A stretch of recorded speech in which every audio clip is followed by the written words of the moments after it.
Bonjour madame, bonjour monsieur, chers téléspectateurs de Communion Télévision. Tout le plaisir est pour nous de vous savoir chaque jour nombreux en train de regarder sur votre petit écran nos différents programmes. Bienvenue à Décryptons. Décryptons cette plateforme d'éducation. Décryptons avec ceci des particuliers. Regardez Communion Télévision, regardez les messages et revenez-nous avec des questionnaires. Et surtout à la lumière des Saintes Écritures, notre personne ressource, l'apôtre Étienne Comgrep, va vous donner les réponses y afférentes. Mesdames, Messieurs, il est avec moi dans ce studio, apôtre Étienne Comgrep. Je rappelle que c'est le père fondateur du ministère Appel à la communion avec Dieu. Apôtre, bonjour. Bonjour Simon, bonjour chers téléspectateurs, que la grâce soit abonde sur vous. C'est un plaisir de vous savoir nombreux à écouter le Saint-Esprit s'exprimer au travers de nous. Vous ne serez pas déçus. Soyez bénis au nom de Jésus. Apôtre, comment vous allez? Par la grâce de Dieu, très bien. Avec un grand sourire du genre. Non, sans hypocrisie, apôtre, on apprécie ce qui est bien. C'est bien. Dieu, même la nature est très, très bien. Oui. La création de Dieu est très bien. Il a fait des fleurs, il a fait des arbres fruitiers. Et même rien qu'à aller voir, on a l'appétit. Oui. Et surtout quand on les regarde comme ça dans le repos, on ne peut être que fier. Voilà, c'est ça.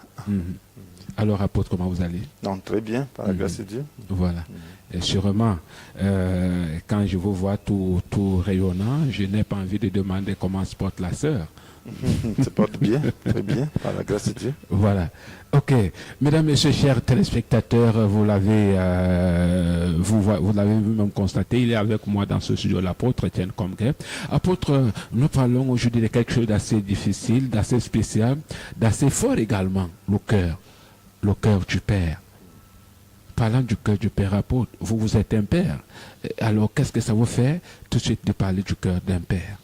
Oui, je comprends davantage lorsque je parle du cœur du Père en tant que père. Vous savez, un père a une intention donc, par rapport à ses enfants. Oui. Donc, un père peut avoir le cœur brisé lorsqu'il n'arrive pas à traduire ses intentions en réalité. Donc, un cœur est compréhensif et un cœur est toujours ouvert. Donc, même si un enfant s'est garé, il voudrait toujours le voir retourner dans la maison paternelle. Donc, un père, c'est quelqu'un qui prend soin, c'est quelqu'un qui cherche à faire avancer ses enfants. Donc, même s'il pouvait le dépasser, il serait très content. Donc, un père, c'est quelqu'un qui élève les enfants pour qu'ils soient meilleurs. D'accord. Pour qu'il soit meilleur. Alors, apôtre, ici là nous parlons, vous nous avez parlé du cœur, le cœur du Père. Voilà, de quel Père faites-vous allusion? Est-ce que c'est le Papa que vous vous représentez ou un autre Père encore? Voilà, il y a les pères terrestres, il y a le Père céleste. Donc, Dieu, notre Créateur, le Père céleste. Donc, alors lorsqu'on parle du Père, en comprenant le rôle du Père terrestre, alors on peut apprécier mieux le rôle du Père céleste, parce que notre Père céleste est parfait. C'est ce que Jésus nous dit. Donc nous qui sommes terrestres, il dit que vous savez de bonnes choses à vos enfants, alors que vous êtes méchants, mais à plus forte raison, votre Père céleste donnera-t-il de bonnes choses, l'Esprit à ceux qui le lui demandent. Donc cela veut dire que lorsqu'on parle du Père en se référant au Créateur, c'est de la perfection dans ce que je viens de dire, là, par rapport aux qualités que je viens de dire. Donc c'est la perfection dans l'amour, c'est la perfection dans l'attente, c'est la perfection dans l'intention d'élever ses enfants au plus haut niveau, de chercher un bonheur parfait pour eux. Donc c'est la perfection par rapport à cela. C'est la perfection. D'où la question de savoir quel est donc le plus grand souci du Père? Le plus grand souci du Père vis-à-vis de ses enfants. Est-ce que les élever, les trouver du bon boulot, les voir rayonnants de beauté ou de richesse, et cela comblera ses attentes, à faute? Voilà, donc le Père céleste a un souci, c'est qu'il a créé l'homme pour qu'il partage son bonheur, mais cet homme n'est pas resté dans son bonheur. Et aujourd'hui, donc, il est loin de lui. Son grand souci, c'est que cet homme retrouve le bonheur qu'il avait préparé pour lui, donc en se réconciliant avec lui. Donc voilà pourquoi il a donné Jésus-Christ comme moyen de réconciliation. Donc son plus grand souci, c'est que tous acceptent Jésus, donc, et puis rentrent dans la maison paternelle, qui est un lieu d'abondance, qui est un lieu de bonheur parfait, qui est un lieu de vie. Donc c'est là le plus grand souci du Père. Donc ce qui est là, c'est que plusieurs ne le font pas, plusieurs ne rentrent pas. Donc son grand souci, c'est que ce message de salut puisse être répandu et que tout un chacun puisse l'écouter et répondre favorablement à cela. Voilà, quand vous parlez de tout un chacun, d'abord ses enfants, n'est-ce pas, apôtre? Voilà, donc lorsqu'on parle donc de cet état de déchéance, il s'agit donc d'Adam et de Ève. Donc ils ont procréé dans cet état, donc tous naissent déjà déchus, donc tous sont péchés, sont privés de la glorieuse présence de Dieu, ce que nous dit dans Romains 3, verset 22-23. Donc maintenant, chacun qui écoute l'évangile, parce que Dieu a trouvé la solution au péché, donc en offrant son propre fils pour qu'il prenne notre place, qu'il soit châtié à notre place, qu'il porte nos péchés, pour que nous en soyons délivrés et pardonné. Donc, celui qui écoute, celui qui met sa confiance en Jésus, donc, est pardonné et retrouve donc la maison paternelle. Donc, certains ont écouté, ceux qui écoutent deviennent ses enfants. Ceux qui n'écoutent pas sont ses créatures, sont des brebis égarées, donc il a besoin de ramener dans la bergerie. Donc, sont des enfants qui sont perdus, sont des enfants qui sont morts, ils ont besoin donc de retrouver la vie, ils ont besoin de retourner à la maison paternelle. Voilà, maintenant, en faisant ces petits rapprochements d'un père qui a un souci énorme pour ses enfants apôtres, mais je voudrais poser la question de savoir, est-ce que ce père peut avoir des préférences? Parce que je vois très souvent, quand on regarde les pères qui est papa, quand l'enfant est obéissant, il est content de lui, peut lui faire des présents, et l'autre qui n'est pas du tout sérieux, il se comporte d'un genre. Est-ce que le père peut avoir des préférences? Parler de préférence, non, parce que la Bible dit que Dieu ne fait acception de personne. Donc, c'est d'abord un Dieu juste, impartial, c'est ce qu'il demande de faire. Il demande au Père terrestre de faire ainsi, d'agir ainsi. Donc maintenant, il agit selon la justice. Un enfant qui est obéissant a droit à être à l'encouragement. Donc, par rapport à un autre. Donc, celui qui n'est pas obéissant, selon la justice, doit être traité selon ce qu'il a fait. Donc maintenant, il n'a pas de partialité. Donc, celui qui est obéissant peut avoir un traitement meilleur que celui qui est désobéissant.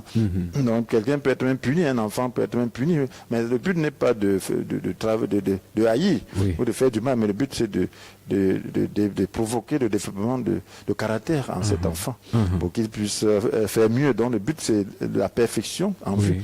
Donc le but ce n'est pas juste le châtiment pour le châtiment. Le but c'est donc de purifier, de parfaire l'homme. Donc, sous cet angle, donc, il n'y a pas de préférence. D'accord. Sous cet angle, il n'y a pas de préférence, mais il exhorte quand même ses enfants à rester attachés, non, apôtre, en leur donnant des instructions pouvant les aider. Bien sûr, le Père traite tous ses enfants. Il les met au même pied d'égalité, il leur donne les mêmes chances. Donc, et puis il tient compte de tous les contextes dans lesquels on peut se trouver. Donc il voudrait que tous retournent, parce que la Bible nous dit dans Jean, nous connaissons ce passage de Jean 3,16. Il dit: tant aimé le monde qu'il a envoyé son Fils unique afin quiconque croit en lui périsse point, mais qu'il ait la vie éternelle. Tout quiconque, dans toutes les brebis là, tous sont impliqués, tous sont inclus dans ce quiconque.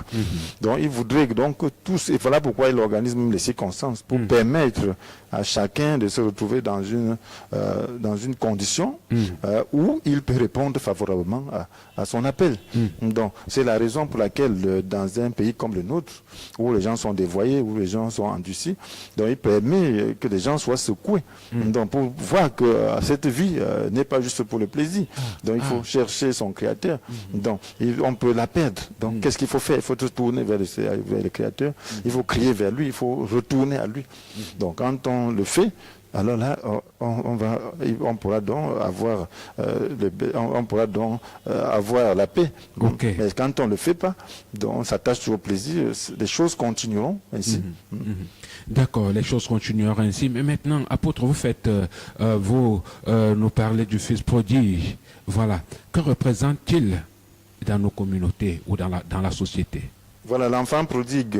Prodigue, c'est comme on a parlé de l'histoire, ça c'est l'histoire de Luc 15. Oui. Donc c'est une parabole que Jésus a donnée pour montrer le cœur du Père.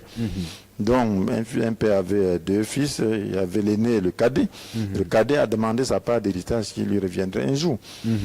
Donc malheureusement il a vendu, il est allé dans un pays étranger pour pouvoir vivre loin des yeux, bien du regard du père, de sa sécurité. Mais on lui a tout volé, il a tout gaspillé, il s'est retrouvé à mendier son pain, à travailler pour les pourceaux, ainsi de suite, donc travailler, servir les pourceaux pour le compte d'un riche propriétaire, et même il ne pouvait pas avoir de quoi manger, et même la nourriture des pourceaux, on ne pouvait pas lui donner. Donc qu'est-ce que cela représente? Alors, l'humanité, Dieu a créé l'homme dans un contexte d'abondance. Oui. Vous voyez, Adam et Ève, il a créé tout un jardin, le jardin d'Éden, avec toutes sortes de fruits, de meilleure qualité, même l'arbre, même de fruits de la vie. Ça veut dire que s'il mangeait de ce fruit, il allait vivre éternellement, avoir éternellement la santé. Donc, il y avait des arbres qui étaient faits simplement pour le plaisir de ses yeux. Oui. Parce que c'était des arbres très beaux à regarder, à voir. Donc, et regarder tout le monde entier, et tout l'or et tout l'argent, c'était Adam et Ève.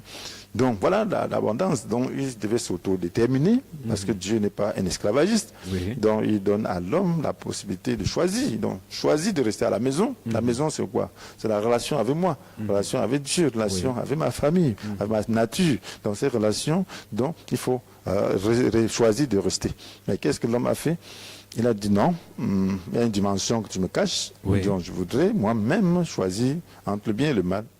Donc, dès qu'il a choisi, il s'est éloigné. Donc, il s'est coupé de la source de la vie. Donc, il s'est éloigné, c'est allé dans un pays étranger. Donc, c'était maintenant un pays étranger. Parce qu'il faut savoir qu'il y a le royaume de Dieu et il y a celui du diable. Donc, il est parti dans un pays étranger. Maintenant, Dieu veut que l'homme retourne. Tout le monde naît dans ce pays étranger. Dieu veut que l'homme retourne à la maison paternelle, le lieu d'abondance, le lieu de paix, le lieu de sécurité, le lieu de vie éternelle. Mais apôtre, avant d'arriver à ce niveau-là, parlant de la demande de ce jeune, est-ce que la demande était mauvaise? Puisqu'il a demandé sa part de richesse, il voulait peut-être se faire construire une maison parce que son papa en avait. Est-ce que c'était mauvais? C'était mauvais dans le sens qu'il devait s'éloigner. Puis en restant à la maison, vous voyez, le fils aîné était resté à la maison. Donc à la maison, il manquait de rien. Il avait cet héritage. Donc il manquait de rien. Et s'il avait besoin de quoi que ce soit, il en avait. Donc il voulait simplement vivre loin des regards du Père, donc faire ce qui n'est pas bien. Donc il voulait se livrer à des activités que le Père ne cautionne pas. Donc c'est ça le péché même. Le péché, c'est faire ce qui n'est pas bien. Donc il voulait vivre selon ses propres normes, donc sans se référer à la norme morale de Dieu. Donc il voulait choisir lui-même entre le bien et le mal, donc faire ce que lui-même ce qu'il lui-même apprécie, sans que personne lui dise que voilà, ce que tu fais là est mauvais. Donc dès que l'homme choisit ainsi, alors il est déjà éloigné de la maison paternelle. C'est ce qui est mauvais de faire. Voilà, apôtre, vous parlez de l'étranger. Est-ce qu'aller à l'étranger, on peut quitter pour aller en France? Est-ce que c'est mauvais? Parce que là, c'est l'étranger, non? Ou bien il y a l'autre étranger qui est spécifié quelque part? Voilà, lorsqu'on parle de l'étranger, de l'étranger dans ce sens spirituel, lorsqu'on parle du pays étranger, lorsqu'on parle d'une femme étrangère, ça veut dire que c'est un pays où les lois ne sont pas conformes aux lois de la maison, aux lois du royaume. Donc c'est où la culture n'est pas la même. Donc c'est une culture de péché, c'est une culture de normes, c'est une culture de mal. Donc voilà, l'étranger c'est quoi? Le pays étranger, dans ce sens spirituel, donc c'est un pays où un autre règne. Vous voyez, quand on parle d'un pays étranger, donc dans notre pays, il y a un président, dans un autre pays, il y a un autre président. Donc, avec ses lois, avec ses buts. Donc la Bible nous dit dans 1 Jean chapitre 5 verset 19 que nous savons que nous appartenons à Dieu alors que le monde entier est sous la coupe du malin, du diable, comme je dis dans ma version. Donc il y a le monde dans le sens péjoratif, c'est cet étranger-là qui est régi par le diable. Donc et nous savons quelles sont ses intentions, de voler, tuer, détruire. Nous savons quelles sont tes intentions, se révolter contre Dieu, amener tout le monde à se révolter contre Dieu. Donc voilà, le pays étranger. Donc, l'homme qui appartient au monde est dans un pays étranger. Donc il y a le royaume. Le royaume de Dieu, c'est le pays, c'est notre pays, c'est notre patrie. Et lorsque nous quittons le royaume de Dieu, nous allons dans un autre pays qu'on appelle donc un pays étranger. D'accord. Mais maintenant, apôtre, si je comprends bien, le pays étranger n'est pas propice pour le chrétien. Non, le pays étranger n'est pas propice pour les chrétiens parce qu'une autre loi se fait là-bas. Donc on est soumis à d'autres lois. Oui. Donc ce pays-là, c'est un lieu d'esclavage parce que la Bible dit que tout homme qui commet des péchés est esclave du péché. Donc c'est un royaume où on est soumis au péché. La Bible nous dit que vous étiez morts à cause de vos péchés, de vos fautes, parce que ça vous conformer votre manière de faire à celle de ce monde. Vous suivez le chef de puissance spirituelle, mauvais cet esprit qui agit maintenant dans les hommes rebelles à Dieu. Oui. On doit suivre un maître qui agit dans les hommes rebelles à Dieu. Donc le pays étranger, c'est un pays de rébellion. Donc c'est un pays de rébellion, de péché. Donc un chrétien appartient à Dieu, il n'appartient pas au monde. Il est dans ce monde, mais n'étant n'appartenant pas à ce monde. D'accord. Voilà, maintenant face aux illustrations, qu'est-ce que la vie puisque vous nous faites des illustrations, maintenant il est question pour nous de savoir c'est qu'est la vie, apôtre. La vie, c'est la qualité, la possibilité, de poser des actes donc, qui sont conformes à la norme de Dieu. Donc, norme morale de Dieu. Donc, c'est ça la vie. Lorsqu'on parle de vie, on voit, c'est quelque chose de tartif là. Oui. Donc, c'est quelque chose de vivant, donc quelque chose qui, c'est une action, on voit l'action, donc on voit un peu un potentiel, donc c'est le potentiel du bien. Donc, la vie c'est le potentiel du bien. D'accord. Alors que la mort c'est le potentiel du mal. Oh voilà, c'est parce que j'en venais pour poser la question de savoir ce que représente la mort dans cette histoire-là. La mort, c'est le potentiel du mal, donc il peut se manifester. Il suffit que le contexte le favorise. Donc, et puis là, ce potentiel se manifeste. Oui. Donc, la même chose pour la vie. Donc, la vie, c'est le potentiel de bien. Et ce potentiel de bien se trouve en Dieu. Et maintenant, est-ce que ce potentiel de mal peut se manifester de façon physique, de façon physique? Bien sûr, ce potentiel du mal se trouve en Christ, se trouve dans le diable. Voilà, donc, dans le diable, donc lorsque l'homme s'est séparé de Christ, vous l'avez dit, lorsqu'il s'est séparé de Dieu, donc il a perdu le potentiel du bien. Et désormais, donc, il est régi par le potentiel du mal, le sang du potentiel du mal sur le diable. Comme je l'ai dit tantôt en citant Éphésiens 2, versets 1 et 3. Donc, par ces actes, vous conformez votre manière de faire à celle de ce monde. Vous suivez le chef de puissance spirituelle. Oui. Cet esprit qui agit maintenant dans les hommes rebelles à Dieu. Donc dans les hommes rebelles à Dieu. Donc les hommes rebelles à Dieu trouvent leur potentiel dans le diable. Oui. Donc leur potentiel c'est dans le diable. Et les hommes qui sont obéissants à Dieu trouvent leur potentiel dans le Seigneur. Voilà pourquoi si le Christ habite en nous, nous avons le potentiel de vie, le potentiel du bien. Nous pourrons donc exprimer ce bien. Et si nous n'avons pas le Christ, nous aurons le diable. Et c'est le potentiel du mal qui va se manifester, qui va s'exprimer par des mauvais actes. Et le potentiel du bien se manifeste par des bons actes. Oui. Et le potentiel du mal qui pourra se manifester par ces actes et qui pourra peut-être, sauf si je me trompe, amener quelqu'un, est-ce que ce potentiel peut amener quelqu'un à disparaître quand on parle de la mort physique, disparaître?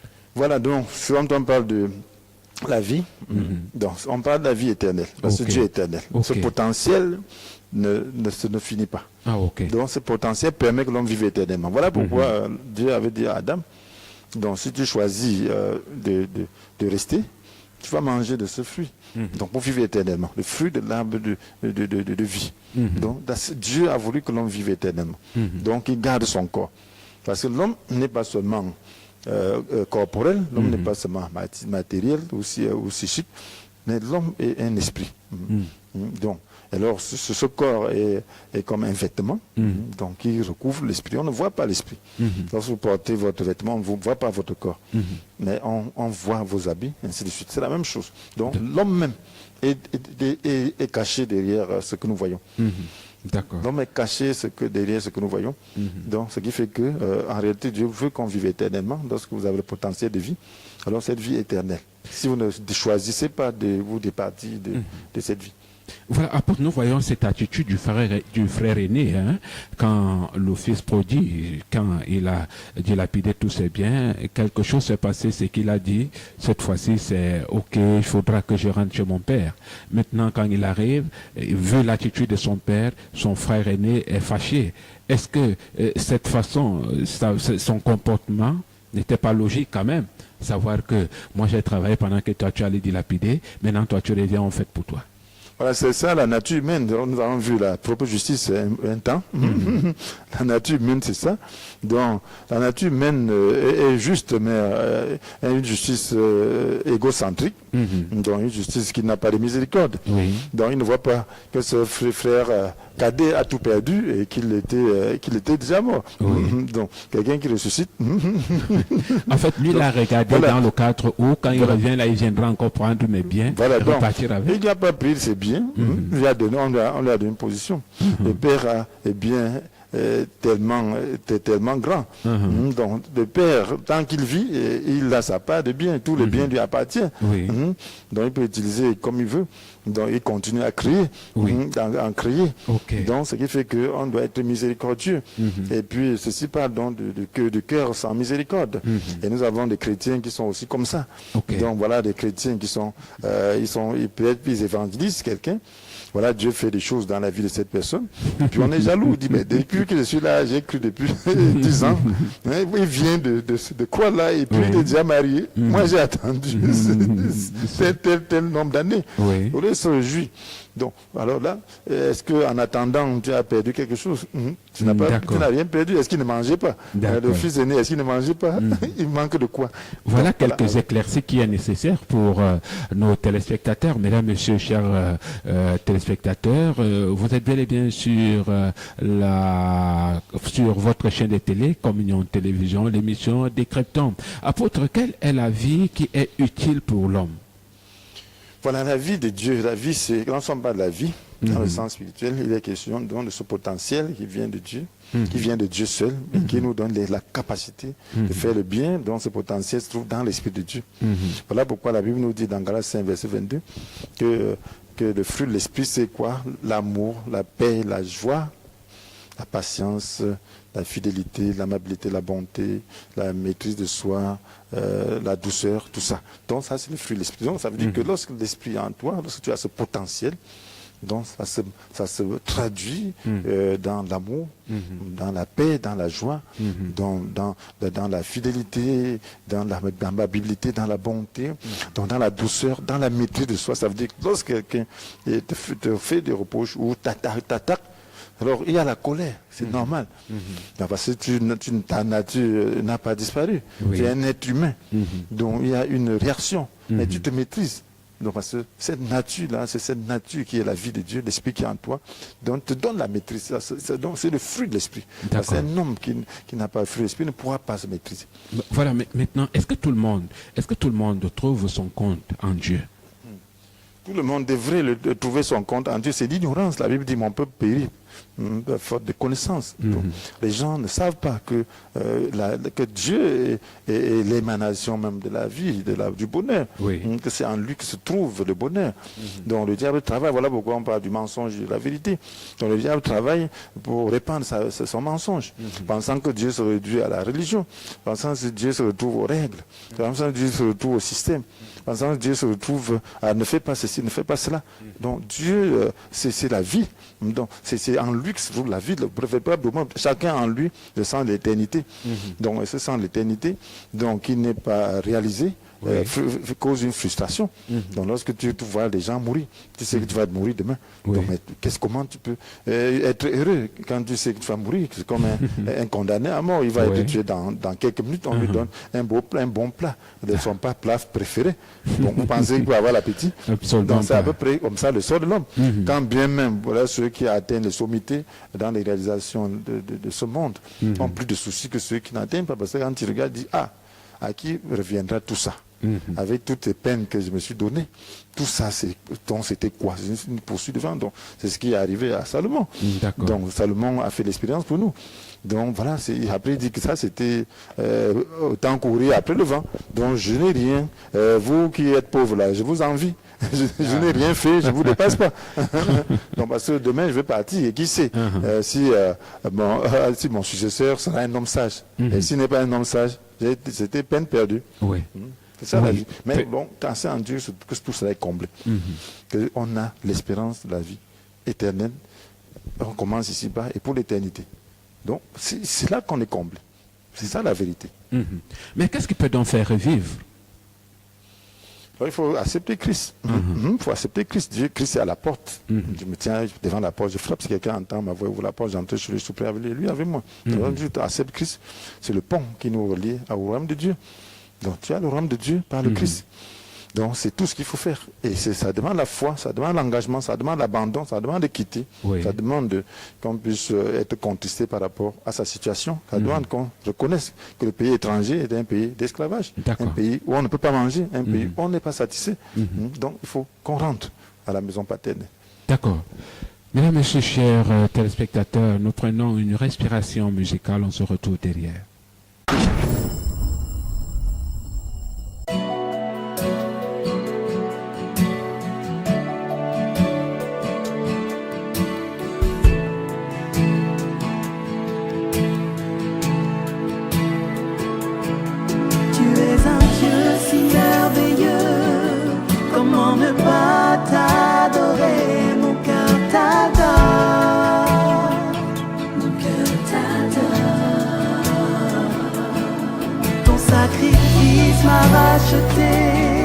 Tu es la source de ma paix, mon cœur t'adore. Mon cœur t'adore. Auprès de toi je veux rester. Seigneur, en toi j'ai tout trouvé. Mon cœur t'adore. Mon cœur t'adore. Oui, tu es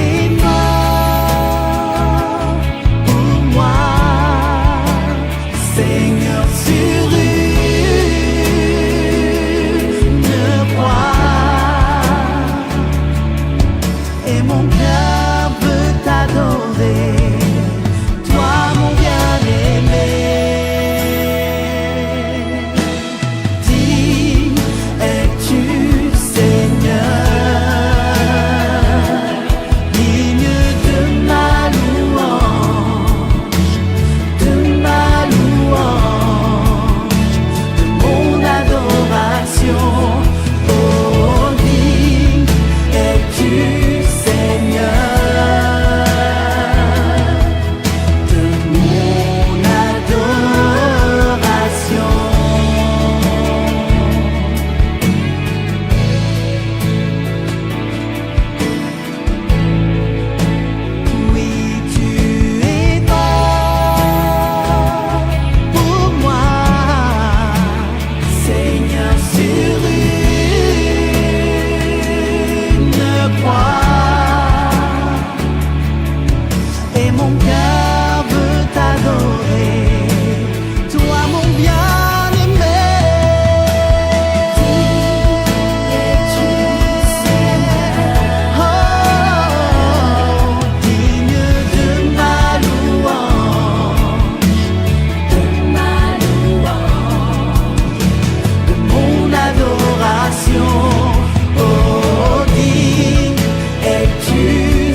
retour dans ce studio après cette virgule commerciale, mesdames, messieurs. Chers téléspectateurs, vous êtes bel et bien sur Communion Télévision, l'émission que vous regardez Décryptant. Décryptant, votre plateforme d'édification. Décryptant vous permet d'avoir l'équilibre total après avoir regardé les messages sur Communion Télévision. Voilà, apôtre, nous continuons cet entretien. Qu'est-ce qui caractérise donc la mort spirituelle? Quand on dit que spirituellement il est mort, quelles sont les caractéristiques? Voilà, donc on parle de la mort spirituelle. Nous avons défini la mort spirituelle comme étant un potentiel du mal. Donc ça veut dire que lorsque quelqu'un pose des actes qui sont contraires à la norme de Dieu, ça veut dire qu'il est mort. Donc il y a un potentiel de mort en lui. Donc il se manifeste par le péché, par ce que Dieu n'aime pas, par l'adultère, la fornication, l'ivrognerie, la jalousie, la haine. On voit la haine tribale, c'est la mort spirituelle. Ça veut dire qu'en réalité, le Cameroun n'a pas été suffisamment évangélisé. Donc, et lorsque vous voyez tous ces trucs, ça veut dire qu'alors on a besoin de vie. Donc la mort spirituelle, c'est la jalousie. La mort spirituelle, c'est toutes sortes de choses qui se font et qui sont contraires à l'amour. Donc ce qui est contraire à l'amour, c'est de la mort spirituelle. Voilà, c'est-à-dire quand vous nous expliquez ça concernant la mort spirituelle, ceci est à l'opposé de celui qui a la vie de Dieu en lui. Bien sûr, la mort c'est déjà l'intention. C'est l'intention, c'est quoi? Le diable c'est voler, tuer, détruire. Donc on peut poser un acte qui fait mal à autrui, mais pas dans l'intention de faire du mal, dans l'intention de lui faire du bien. Par exemple, un enfant, lorsque tu frustres un enfant, parce qu'il n'étudie pas, donc tu prends une chicotte, tu le fouettes, c'est pas parce que le but n'est pas de lui faire mal, sentir mal. Le but c'est qu'il sache que prochainement il doit éviter de se faire du mal. C'est son comportement qui lui attire ce mal. Donc désormais, s'il ne veut pas sentir mal, il faut qu'il étudie. Donc c'est là le but. Donc pendant qu'il va étudier, alors il va prendre goût à l'étude et finalement ça deviendra une habitude, ça deviendra un caractère et il pourra donc s'en sortir dans la vie. Alors il pourra apprécier le bâton plus tard. D'accord. Donc il pourra apprécier cela. Donc c'est un peu ça. C'est un peu ça. Celui qui a l'amour, lorsqu'il pose un acte, son intention c'est le bien. Donc l'acte, ce n'est pas l'acte du péché, mais c'est l'acte, par exemple, l'acte que l'on peut juger sans amour. Peut-être l'on veut être caressé dans ses émotions, puis il ne trouve pas ça. Mais parce que l'autre veut, celui qui a l'amour veut l'amener à une certaine discipline. D'accord, d'accord. Maintenant, est-il possible de retrouver la vie de Dieu si on la perd, apôtre? Bien sûr, c'est effectivement ce qui se passe dans ce passage. C'est ça le cœur du Père. Le cœur du Père, c'est que malgré que le fils cadet a dilapidé tout son héritage, lorsqu'il est revenu, le Père a pris pitié de lui. Il a vu de loin. Et il venait simplement, ce qui m'intéresse dans ce fils cadet, c'est qu'il était honnête. Donc, et c'est cette honnêteté qui fait sa grâce. Donc lorsqu'on vient vers Dieu avec honnêteté, on a la grâce. Donc il n'est pas venu avec ruse, il n'est pas venu pour prendre la part d'héritage de l'aîné, du fils aîné. Donc le cadeau est venu pour être un ouvrier. Le Père cherche des ouvriers. Et les ouvriers mangent à volonté. Donc ce petit qui est retrouvé dans un pays étranger, voyait qu'il ne pouvait même pas manger à volonté en travaillant aussi dur qu'il le faisait, en gardant les porcs. Même la nourriture du porc, il n'avait pas. Donc il dit, mais tiens, je fais quoi ici donc? Parce que les ouvriers, quand je regarde les ouvriers de mon père, chacun mange à volonté. C'est la nourriture, chacun mange. Donc je dois rentrer, dire à mon père que j'ai péché contre Dieu et contre toi. Je ne mérite pas d'être appelé ton fils. Mais prends-moi comme ton ouvrier. Donc il allait, on cherche les ouvriers. Donc il allait pour être un ouvrier, pour manger au moins. Donc il mange. Donc quand il arrive, le père a tellement pitié de lui. Il vient dans cet état d'humilité, d'humiliation. Le père le regarde, que ça c'est mon fils. Il aimait mon fils. Donc dès qu'il revient, tout ce qu'il raconte là, le père n'entend même pas. Le père avait déjà, son cœur c'est que je veux que mon fils reste mon fils. Donc qu'est-ce qu'il fait? Alors il fait une fête. Donc je lui change des habits, il met des habits de fête, il met des sandales, il met la bague, il met tout ce qu'il faut. Donc c'est la fête. Il est content. Donc quand le fils vient, le fils ne s'est pas plaint qu'il lui a donné son héritage. Il s'est plaint qu'il ait organisé une fête. Il se dit que voilà, depuis qu'il est ici, il n'a jamais donné un agneau, même chevreau, pour qu'il organise se faire avec ses amis. Il dit, Oui. est-ce que le père l'en a empêché? Mon ami, qu'est-ce qui t'en empêche? Non, tu voulais la fête. Mais quand on regarde un peu l'attitude de son grand frère, on a comme impression qu'il ignorait même celui qu'il était. C'est qu'il était. Oui, il ignorait, il était pris tellement par le service qu'il ne savait pas qu'il pouvait inviter ses amis à manger. C'était à lui, il dit, mais tout ceci, c'est à toi. Mais je ne savais pas que tu voulais fêter. C'est toi qui dois choisir. Parce que pour fêter, il faut avoir une occasion. Il faut savoir pourquoi tu veux fêter. Le père était content parce que le fils Sakadé est venu. Donc maintenant, toi, tu veux fêter pourquoi? Oui, surtout, il n'est pas possible de sortir même tout de suite là, commencer à distribuer les invitations aux gens. Voilà. Il n'y a rien eu, absolument rien. Tu dis, il faudra que je fête. Voilà. Donc, la joie est provoquée par quelque chose. Donc, pour introduire, pour appeler les gens à partager la joie, il faut un motif de joie. D'accord, d'accord. Voilà. Maintenant, apôtre, pour partager la joie, il faut un motif. Vous parlez du regard de l'homme face aux réalités. Vous dites que plusieurs regardent le nombre avec un pincement. Est-ce que c'est le nombre qui fait la volonté de Dieu, apôtre? Voilà, donc il faut qu'on se comprenne très bien à ce niveau. Alors Dieu nous a donné une mission, donc de faire de toutes les nations des disciples, de les enseigner, donc, à observer tout ce qu'il nous a prescrit. Ça c'est Matthieu 28, n'est-ce pas, verset 18. Donc, voilà, donc voilà, dans cette mission, aujourd'hui les choses sont organisées différemment. Dans la première église, il n'y avait pas différents ministères, ou bref, différentes églises. Parce qu'aujourd'hui, il y a différentes églises. Il y avait seulement la communauté des Juifs qui s'organisait, qui se retrouvait dans les maisons. Donc, c'était une seule direction. Mais aujourd'hui, il y a différentes directions, différents appels. Tout ça, c'est nécessaire.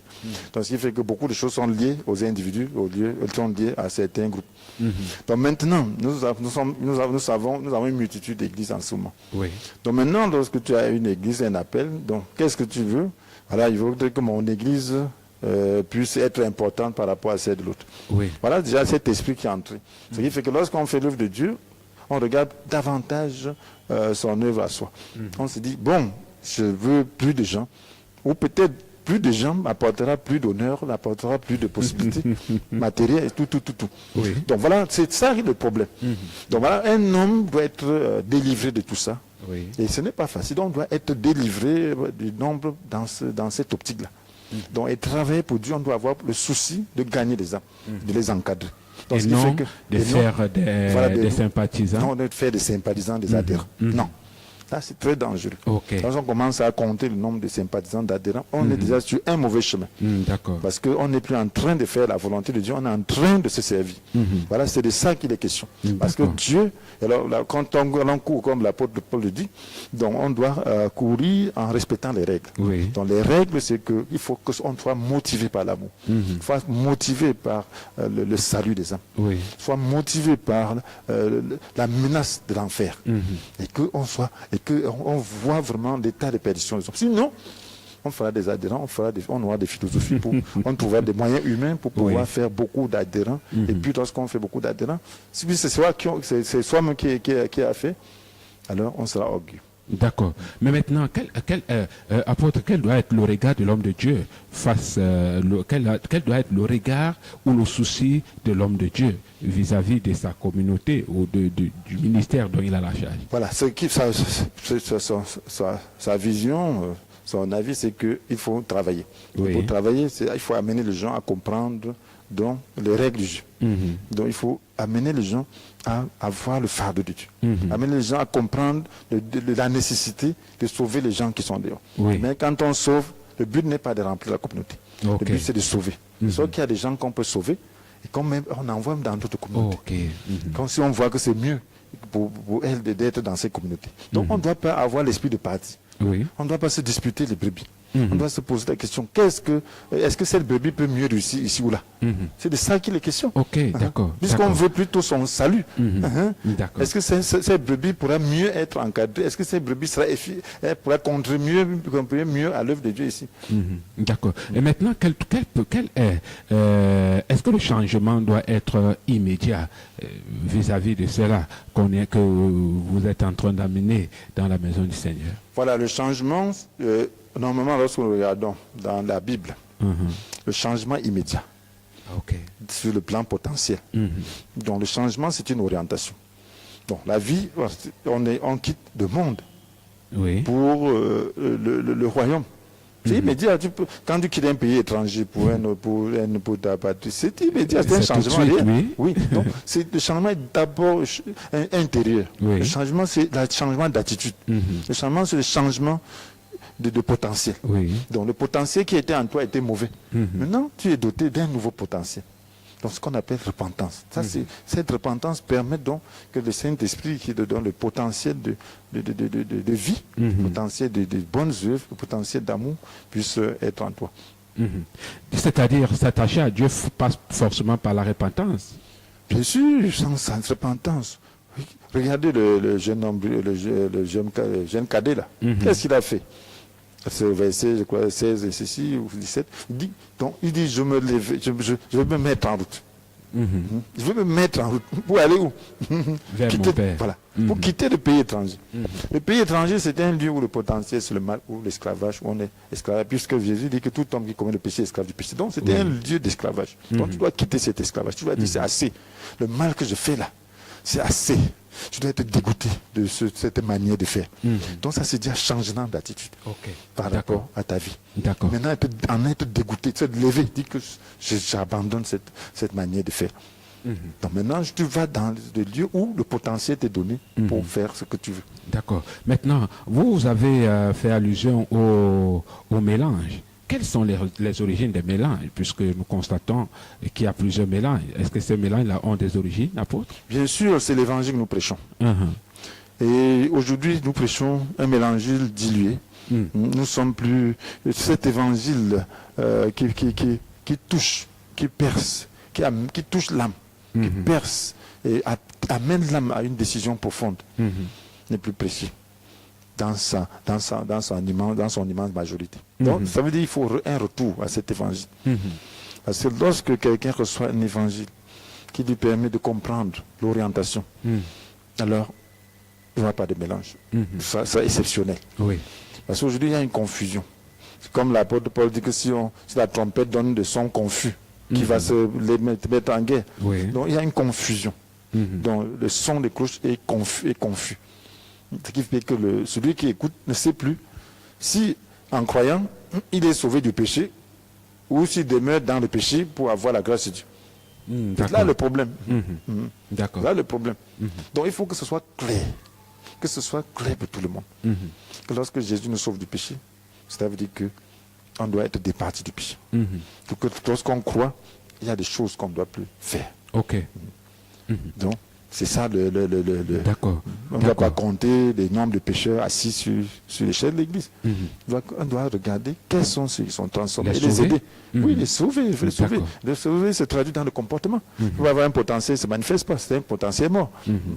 Voilà, maintenant, combien de catégories de péchés trouve-t-on, apôtre? Voilà, donc, lorsqu'on parle du péché, voilà, c'est important. Je crois qu'un jour, il faudra qu'on parle vraiment encore davantage de ça. Parce qu'il y a aussi une confusion par rapport à cela.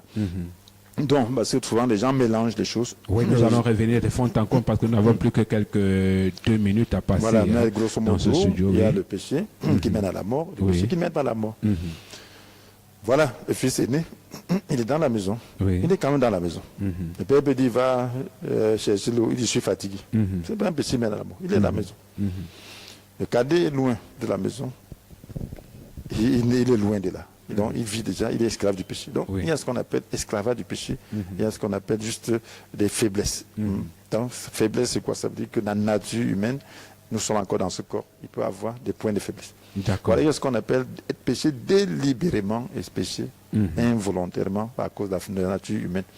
Donc voilà, donc ce qui est un enfant de Dieu ne pêche plus délibérément. Parce que la Bible, c'est lui qui pêche délibérément. Si après avoir connu la vérité, nous pêchons délibérément, il ne reste plus de sacrifice pour le péché.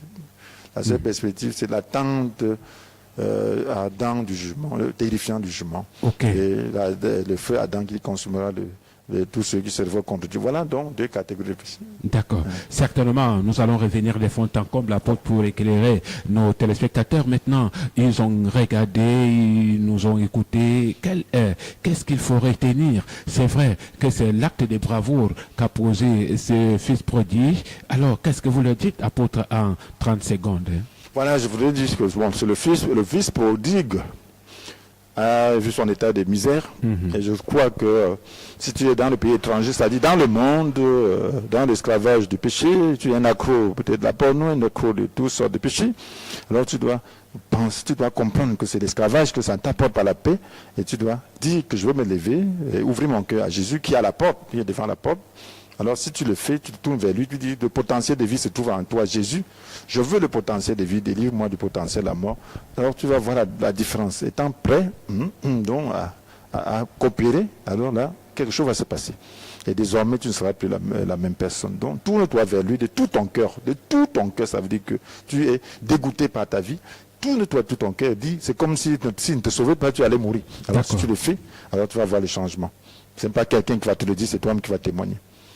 Je me leverai, j'irai vers mon père. Ainsi a dit le fils prodigue, et il s'est levé, il allait vers son père. Mesdames, messieurs, chers téléspectateurs, décryptons ce jour, Stop Fin. Restez scotchés, comme dans la télévision, les programmes se poursuivent. Quant à nous, très bientôt sur les ondes. Merci. Allez.